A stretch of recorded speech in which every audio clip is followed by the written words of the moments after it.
Hello students, today's class for class 12th integration कर रहे हैं हम ट्रिग्नोमेट्री आइडेंटिटीज पे बेस्ड एक्सरसाइज 7.3 पे हम इंटीग्रल्स की। क्वेश्चन क्या है? क्वेश्चन नंबर 16 पे आ गए हैं हम। इससे प्रीवियस लेक्चर्स में मैं क्वेश्चन नंबर 15 तक करवा चुकी हूँ। क्वेश्चन है इंटीग्रेट द फॉलोइंग फंक्शन, और क्वेश्चन नंबर 16 है इंटीग्रेट tan 4x dx। अब देखो, अगर tan में हमारा क्वेश्चन है और मेरे पास इंटीग्रेशन या डिफरेंशिएशन जो होते हैं, इंटीग्रेशन मेरे पास है एक तो सीकेंट स्क्वायर x का tan x, एक है सीकेंट x और tan x का, है ना, दैट इज सीकेंट x। ये मेरे पास tan और सीकेंट से रिलेटेड फार्मूले ऑलरेडी हैं। तो मैं चाहूंगी कि मेरा क्वेश्चन जो है वो सीकेंट में कन्वर्ट हो जाए। तो देखते हैं कैसे मूव करते हैं। तो इसको मैं लिख सकती हूं tan स्क्वायर x का स्क्वायर dx, और tan स्क्वायर x की आइडेंटिटी अगर आपको याद हो तो secant square x minus 1 is equal to tan square x। ये 10th में हमने पढ़ी थी, तो इसको ही हम यूज करेंगे, secant square x minus 1 square. अब मेरा पूरा क्वेश्चन सीकेंट में कन्वर्ट हो गया है ना। तो आगे देखिए, a minus B whole square क्या होगा? a square plus B square minus 2ab। ठीक है जी।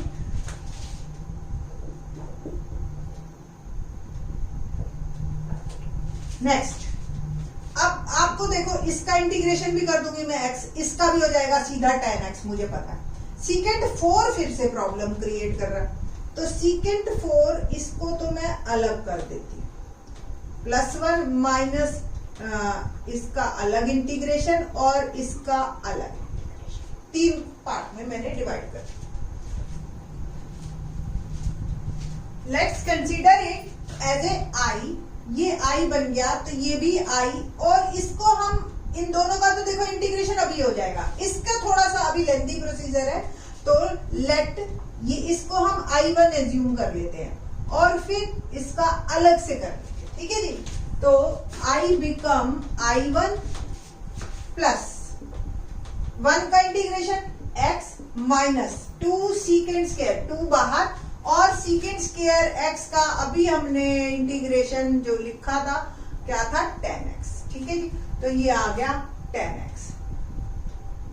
ठीक है जी। इन दो का इंटीग्रेशन आपका हो चुका है, और प्लस c और लगा दीजिए, चाहे आप या एंड में लगा देंगे हम। ओके, I1 का अब है, I1 से शुरू करते हैं हम वापस। सीकेंट 4 dx, सीकेंट 4 को आप secant square x into secant square x लिख सकते हो। अब सीकेंट स्क्वायर किसका इंटीग्रेशन होता है, किसका डिफरेंशिएशन होता है? That is tan x।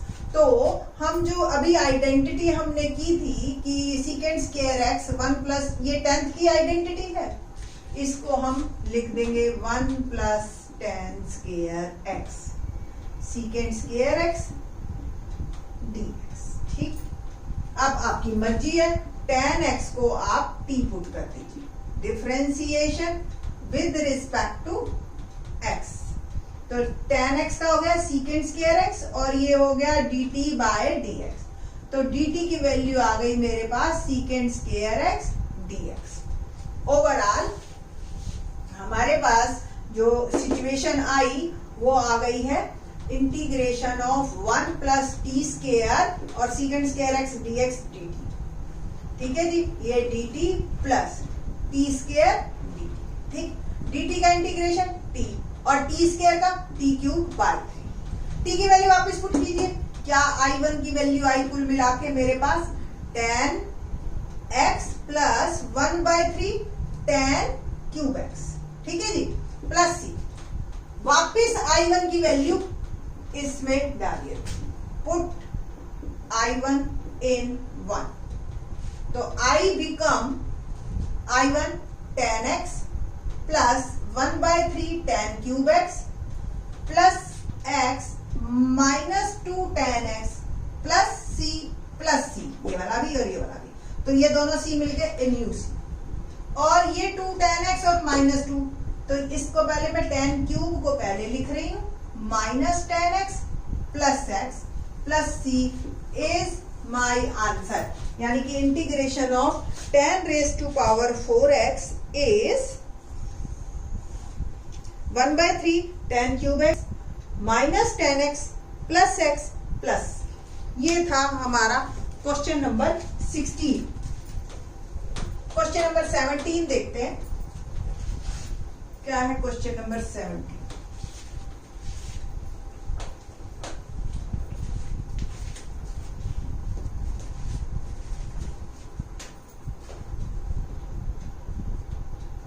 Sine cube x plus cos cube x upon sine square x plus into cos square x और dx। ये है हमारा 17th क्वेश्चन। क्या आप इसको ऐसे लिख सकते हैं?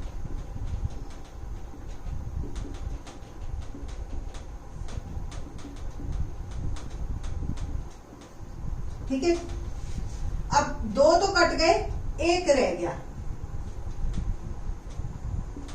ऐसे इसमें भी दो कॉस वाले कट गए, एक रह गया। और आप इसको लिख सकते हो, देखो एक साइन अपॉन कॉस को हमने लिख दिया tan और एक 1 अपॉन कॉस को लिख दिया सीकेंट और dx इसको भी दे दिया सेम। कॉस अपॉन साइन को कॉट और इसको लिख दिया कॉस एक्स। बस अब तो आपको दिख रहा होगा tan x सीकेंट x किसका इंटीग्रेशन होता है? सीकेंट x है ना। और cot X cos X minus cos X plus C is my answer. तो काफी इजी क्वेश्चन था अगर हम इसको डिनोमिनेटर से सेट कर लेते हैं। ठीक है ना, तो इस तरीके से ये आपका क्वेश्चन अच्छा बन जाता है। ठीक, नाउ क्वेश्चन नंबर 18 देखते हैं।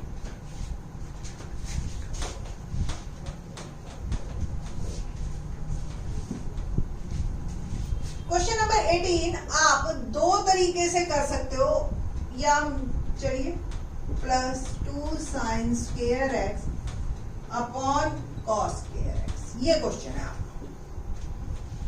देखो ये स्क्वायर कॉस 2x का भी एक स्क्वायर वाले फार्मूले होते हैं। देखते हैं क्या होता है। कॉस 2x का एक फार्मूला देखो, अगर आपको याद हो तो cos square x minus sine square x भी होता है।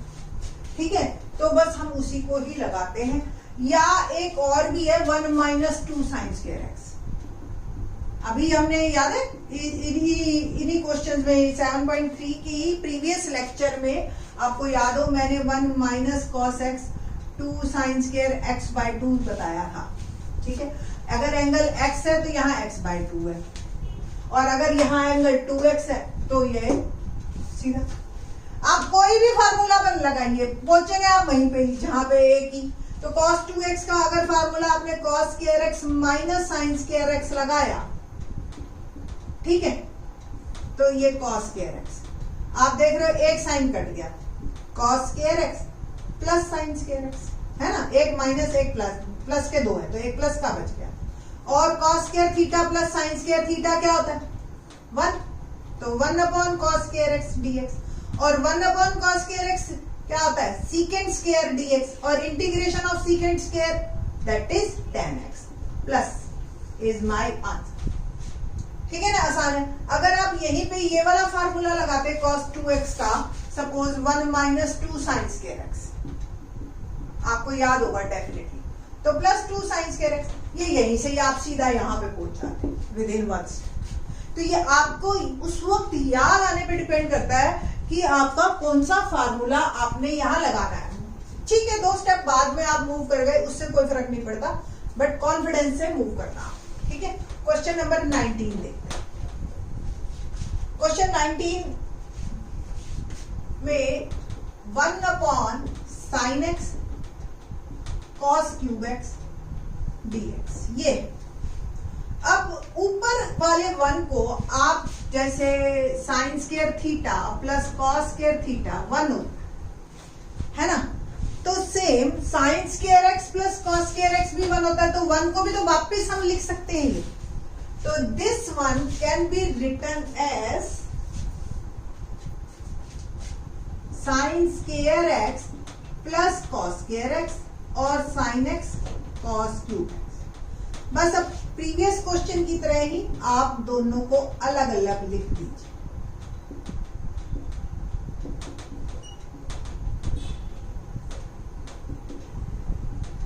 अब क्या सिचुएशन आई हमारे पास, देखते हैं। Let's see. एक साइन कट गया और रह गया sine x upon cos cube x DX. Same इसमें दो कट गए तो यहां रह गया 1 upon sine x cos X DX. इसमें देखिए आप साइन एक्स एक कॉस तो मैंने दे दिया इसको tan को, ठीक है। मैं और थोड़ा सा ऐसे लिख देती हूं, ठीक है। और साइन एक्स कॉस एक्स लिखा गया tan एक्स और 1 upon cos square X secant square x DX, ठीक है जी। तो ये तो अब आपको दिख रहा होगा कि इसको टी ले लेंगे, ये dt में चला गया। इसमें क्या करें अब हम, आप क्या करो, इसमें कॉस स्क्वायर एक्स से डिवाइड कर लेते हैं। ओके फाइन, एक काम करते हैं, पहले इसका हम नंबरिंग कर देते हैं कि let it this one is i equal to i1 plus i2। दो क्वेश्चन बन गए। अब i1 अलग मूव करेगा, i2 अलग मूव करेगा, ठीक है। तो i1 क्या है, sine x upon cos cube x dx और sine x upon cos x into 1 upon cos square x dx, और ये हो गया जी tan x into secant square x dx और tan x left tan x t secant square x dt bye dx और dt आ गया मेरा सीकेंट स्क्वायर एक्स dx, यानी कि ये पूरा मेरा चला गया dt में। तो t dt और इसका इंटीग्रेशन हो गया t square by 2 plus c, और t की वैल्यू मैंने डाल दी वापस tan square X by 2 plus c, ये आ गया मेरा i1। नेक्स्ट अब i2 की बात करते हैं। i2 यानी कि 1 upon sine x cos X DX divide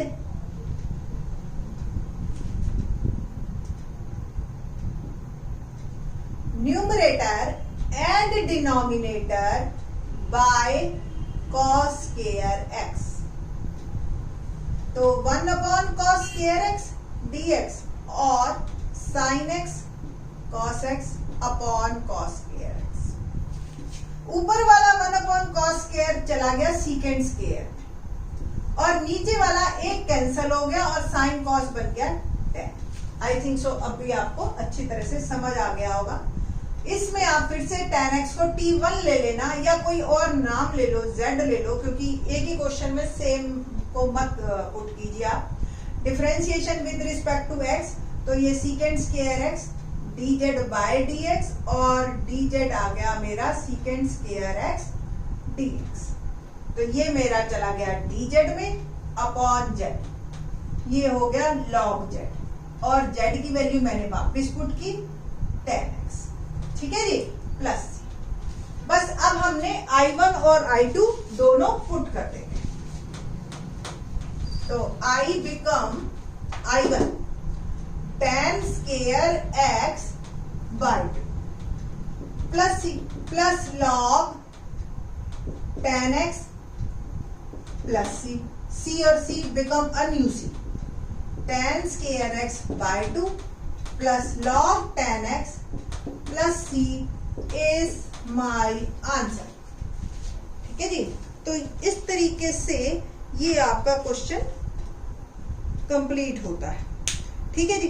तो थोड़ा सा लेंथी है बट बहुत ही इंपॉर्टेंट है ये क्वेश्चन, ठीक है। इस तरीके से आपके क्वेश्चन नंबर 19 तक ये हमारे कंप्लीट हो गए। बाकी के question in the next lecture. Thanks.